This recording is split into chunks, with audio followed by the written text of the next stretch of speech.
कक्षा 5 विषय हिंदी की भाषांजलि में पाठ 11 बिरसा मुंडा, जिनके जीवनी के बारे में हम लोग पढ़ने जा रहे हैं, जो एक झारखंड के महान क्रांतिकारी हुए। उनके जीवनी को पढ़ते हैं। हमारा देश वीरों का देश है। अंग्रेज़ों की गुलामी से देश को आज़ाद करने के लिए अनेक लोगों ने अपने प्राण न्योछावर कर दिए। ऐसे ही लोगों में से एक थे बिरसा मुंडा। अमर क्रांतिकारी बिरसा का जन्म 15 नवंबर सन 1875 ईस्वी को झारखंड के खूंटी के पास ओली हातू गांव में हुआ था। बिरसा के बचपन का नाम दाऊद मुंडा था।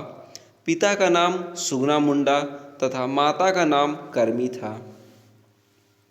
गरीबी के कारण बिरसा का परिवार काम की खोज में ओली हातू छोड़कर चलकद में बस गया था। बिरसा का अधिकतर बचपन माता पिता के साथ चलकद में बीता।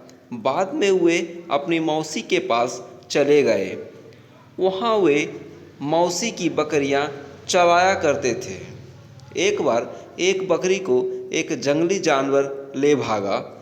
इस कारण उनको दंड मिला, इसलिए वे फिर अपने माता पिता के पास लौट आए। वहीं पास के गांव के स्कूल से बिरसा ने प्राथमिक शिक्षा पाई। खेल में उनकी बहुत रुचि थी और बांसुरी भी बहुत अच्छा बजाया करते थे।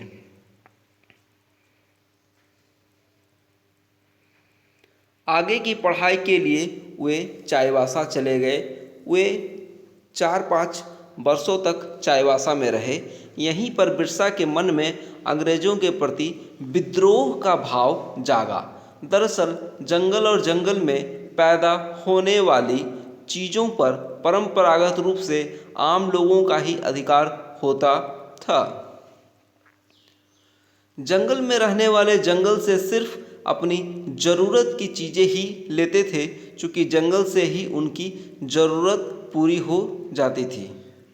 इसलिए वे जंगलों की रक्षा भी स्वयं ही करते थे। बाद में अंग्रेज़ों ने नियम बनाकर जंगल और ज़मीन को अपने अधिकार में ले लिया। उन्होंने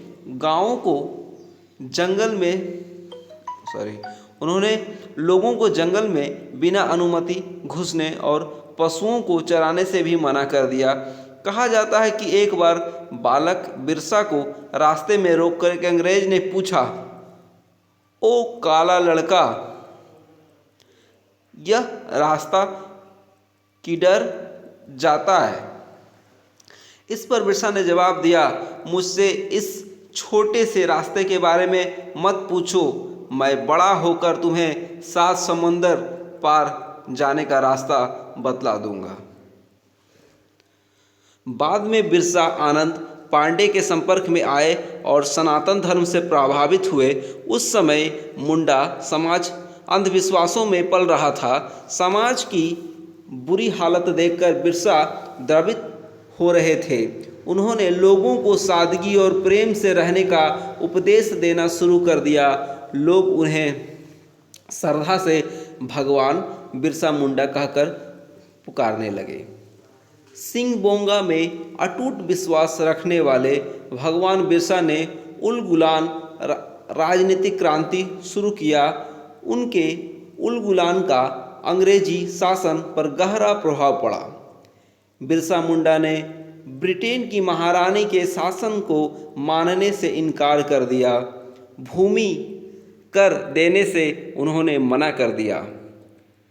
सबको अपने तलवार एवं अन्य परंपरागत अस्त्र शस्त्र धारण कर अंग्रेजों से लोहा लेने का पूरे इलाके में घूम घूम कर आह्वान किया। इसी बीच उनके गांव में चेचक का प्रकोप हुआ। वे गांव जाकर चेचक के रोगियों की सेवा करने लगे। उन्होंने रोगियों की खूब सेवा की। इसका फल यह हुआ कि चेचक के रोगी अच्छे हो गए। यह देखकर बिरसा के अनुयायियों की संख्या बढ़ने लगी। कुछ ही दिनों में शासकों के बीच खलबली मच गई। बिरसा धार्मिक और राजनीतिक स्वतंत्रता के अभिलाषी थे। बिरसा के अनुयायियों ने संघर्ष तेज कर दिया। डोंगवारी पहाड़ पर अंग्रेजों के साथ भीषण संघर्ष हुआ। बहुत सारे लोग मारे गए, मगर बिरसा अपने कुछ साथियों के साथ बच निकले। बाद में अंग्रेजों ने छल नीति से रात में सोए हुए बिरसा को गिरफ्तार कर लिया। बिरसा को 2 वर्ष के सश्रम कारावास की सजा सुनाई गई। उन्हें हजारीबाग जेल में रखा गया। जेल से बाहर आने के बाद बिरसा मुंडा ने व्यवस्थित रूप से उलगुलान क्रांति शुरू किया। उन्होंने साफ तौर पर घोषणा की कि हम अपनी धरती पर अंग्रेजों का शोषण दमन का राज नहीं चलने देंगे। यहाँ सिर्फ हमारे क्षेत्र के लोगों का राज चलेगा, जिसमें बड़े छोटे का भेदभाव नहीं होगा। कानून शोषण के लिए नहीं, बल्कि आम लोगों के विकास के लिए होगा। इसके बाद अंग्रेज सरकार पर बिरसा पंथियों ने अपना सशस्त्र हमला तेज कर दिया। कुछ समय बाद सैल रकब पहाड़ी पर भी आंदोलनकारी मुंडाओं और अंग्रेजों के बीच भयंकर लड़ाई हुई। काफ़ी लोग मारे गए, कई लोग पकड़े गए। कुछ लोगों के द्वारा की गई मुखबरी ने उन्हें 3 फरवरी सन 1900 ईस्वी को गिरफ्तार करवा दिया। बिरसा भगवान को रांची जेल भेज दिया गया।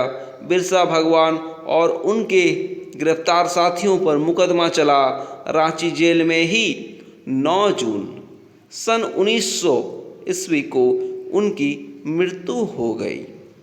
बिरसा भगवान को रांची के कोकर के पास एक छोटी सी नदी के किनारे दफना दिया गया। वहाँ पर उनकी स्मृति में एक स्मारक का निर्माण किया गया है। बिरसा अपनी धरती, देश तथा समाज के लिए शहीद होकर अमर हो गए हैं। धन्यवाद।